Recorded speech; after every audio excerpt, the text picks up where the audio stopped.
जितने भी स्टूडेंट हैं जो सीजीपीएससी एग्ज़ाम की प्रिपरेशन कर रहे हैं, आप सभी को मैं बता दूं कि सीजीपीएससी ने अपना नोटिफिकेशन जो है जारी कर दिया है कि सीजीपीएससी का लिए आपको जो है आवेदन कब से करना है और उसकी लास्ट डेट कब है और सीजीपीएससी का एग्ज़ाम जो है कब होगा। और मैं आपको बताऊंगा कि शैक्षणिक योग्यता क्या है, आयु सीमा क्या है, चयन प्रक्रिया क्या है, वेतन आपको कितना मिलेगा, सिलेबस जो है क्या रहता है सीजीपीएससी का। तो मैं आपको बता दूं कि यदि आप सीजीपीएससी के लिए आवेदन करना चाहते हैं तो उसके लिए आपका एज जो है 21 साल होना चाहिए और आपका ग्रेजुएशन की डिग्री आपके पास होना चाहिए। आप किसी भी सब्जेक्ट में आपने ग्रेजुएशन किया है, चाहे आपने बीए किया हो, बीएससी, बीकॉम, बीएससी एग्रीकल्चर किया हो या फिर बीफार्म किया हो, कोई मायने नहीं रखता। आपके पास बस ग्रेजुएशन डिग्री होना चाहिए और 21 साल आपका एज होना चाहिए, फिर आप जो है सीजीपीएससी के लिए जो है आवेदन कर सकते हैं। और मैं आपको बता दूं कि सीजीपीएससी में 3 चरणों में होता है जो आपका सिलेक्शन प्रोसीजर होता है। सबसे पहले तो सीजीपीएससी में प्री होता है। प्री में 2 पेपर होता है। आपका एक ही दिन एग्ज़ाम होगा, लेकिन 2 टाइम आपको दिया जाएगा, एक सुबह होगा और एक दोपहर में आपका एग्ज़ाम होगा प्री। जैसे आपका प्री क्लियर हो जाता है, आपके पास 1.5 से 2 महीने का टाइम रहता है मेंस के लिए। फिर आप मेंस के लिए तैयारी करते हैं। अगर आप मेंस भी क्वालिफाई कर लेते हैं तो उसके बाद आपका इंटरव्यू होता है और इंटरव्यू अगर आपने निकाल लिया तो फिर आपका जो है सिलेक्शन हो जाता है और आप जो है डीएसपी, डिप्टी कलेक्टर, नायब तहसीलदार, सीएमओ, ये सभी चीज़ें आप जो हाई लेवल के पोस्ट रहते हैं वहाँ वो पद आपको मिल जाएगा। और डीएसपी और डिप्टी कलेक्टर और सीएमओ इन सब की बात करें तो वेतन बहुत ज़्यादा रहता है, 56,000 रहता है। सीएमओ का लगभग 45,000 रुपये रहता है और नायब तहसीलदार का 25,000 रुपये रहता है। तो सबसे पहले आपका सीजीपीएससी में प्री होगा, मेंस होगा, देन इंटरव्यू होगा। तो आप लोग किसी भी प्रकार की कोई टेंशन मत लीजिए। इस वीडियो में आपके जितने भी डाउट्स हैं वो सभी डाउट जो है क्लियर हो जाएगा और आप सीजीपीएससी एग्ज़ाम की तैयारी जो है कैसे कर सकते हैं। 13 फरवरी को जो है सीजीपीएससी का एग्ज़ाम होगा, तो आपके पास अभी 2 महीने का टाइम है, 2 से ढाई महीने का टाइम है और 2 से ढाई महीने की में आप जो है सीजीपीएससी एग्ज़ाम की प्रिपरेशन अच्छे से कैसे कर सकते हैं, इसके लिए मैं आप सभी को बताऊंगा। सीजीपीएससी एग्ज़ाम के लिए बुक लिस्ट है, आपको कौन कौन से बुक जो है प्रिपेयर करना है और उन बुक से अगर आप पढ़ाई करते हैं तो आप निश्चित तौर पर जो है सीजीपीएससी एग्ज़ाम में प्री को जो है आप आसानी से क्वालिफाई कर पाओगे। और साथ ही जो बुक बताऊंगा वो मेंस के लिए भी इम्पॉर्टेंट है। तो आप जितने भी बुक मैं बताऊंगा प्लीज़ एक बार उसे ख़रीद कर ज़रूर पढ़ लेना, आप निश्चित ही एग्ज़ाम को क्वालिफाई कर पाओगे। यकीन मानो, एक बार ख़रीद कर पढ़ कर देखना जो मैं बुक लिस्ट बताऊँगा उन बुक को। तो आगे की वीडियो में आपको बताता हूँ कि आपको आवेदन कब से करना है, लास्ट डेट क्या है, सभी चीज़ें मैं बताता हूँ आपको। तो मैं आपको बता दूं कि सीजीपीएससी एग्ज़ाम के लिए आपको जो है 1 दिसंबर से आवेदन करना स्टार्ट हो गया। आप 1 दिसंबर से 30 दिसंबर तक जो है आप सीजीपीएससी एग्ज़ाम के लिए जो है आवेदन कर सकते हैं और रात के 11:59 तक के आपके पास टाइम है 30 दिसंबर तक। और बात करें कि आपका एग्ज़ाम कब होगा, तो प्रारंभिक परीक्षा की तिथि 13 फरवरी 2022 को होगा। जैसे कि मैंने आपको बताया प्री में 2 एग्ज़ाम होता है, फर्स्ट एंड सेकेंड। तो आपका प्री का जो 2 एग्ज़ाम होगा वो 13 फरवरी 2022 को सुबह 10 बजे से 12 बजे होगा और उसके बाद सेकंड पेपर आपका 3 बजे से 5 बजे होगा।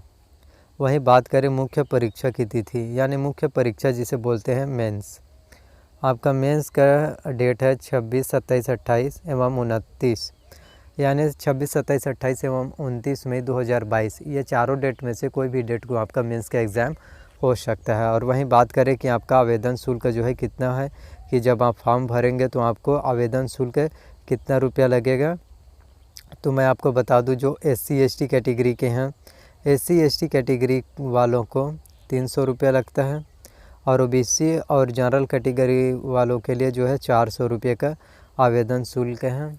आप जब आवेदन फॉर्म फिल करेंगे तो आपको 300 रुपये SC ST को और जनरल और OBC को जो है 400 रुपये का आवेदन शुल्क लगेगा। अब मैं आपको बताता हूं कि आपको कौन कौन से बुक से पढ़ाई करना है जिससे आप सीजीपीएससी एग्ज़ाम को क्वालिफाई कर पाओगे।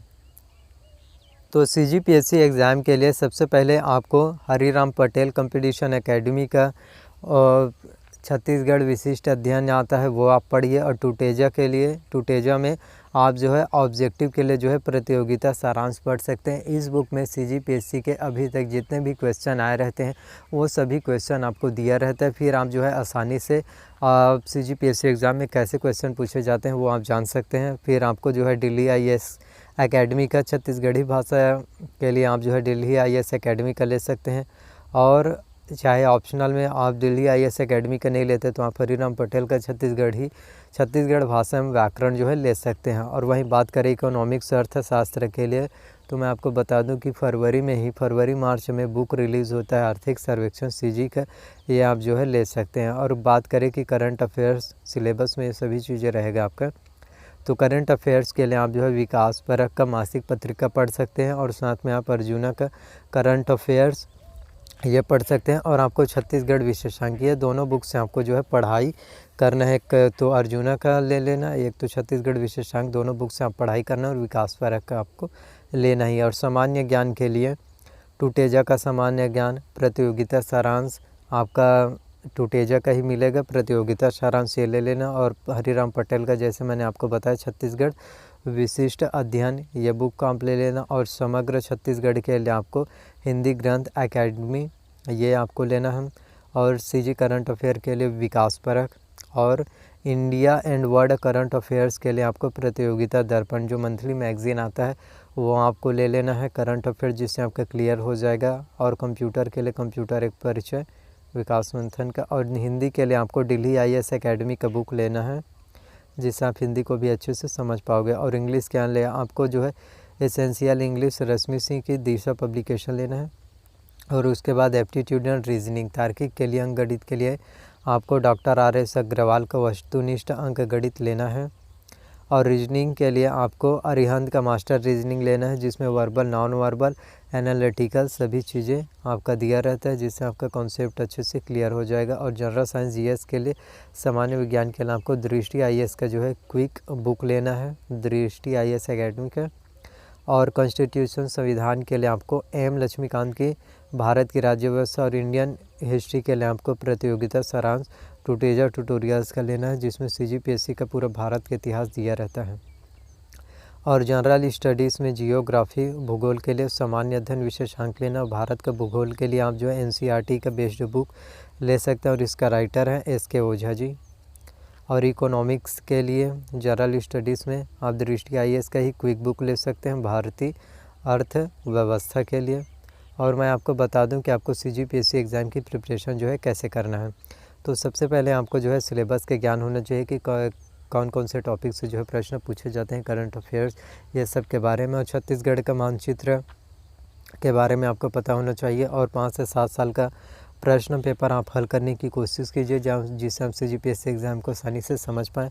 और आपको हर दिन पढ़ाई करना है, कंसिस्टेंसी मेंटेन करना है और जो पढ़ रहे हैं उससे रिवीजन करें, क्योंकि आप लोग पढ़ रहे हैं याद हो गए उसके बाद फिर छोड़ दिए तो वो जैसे का वैसा हो जाएगा, आपको कुछ याद नहीं रह जाएगा। इसलिए आप रिवीजन करें और आपको कम से कम 8 से 10 घंटे की पढ़ाई करना है, क्योंकि CGPSC एग्ज़ाम छत्तीसगढ़ में सबसे बड़ा एग्ज़ाम है लोक सेवा आयोग का। तो इसको क्वालिफाई करने के लिए आपको 8 से 10 घंटे की पढ़ाई की ज़रूरत है।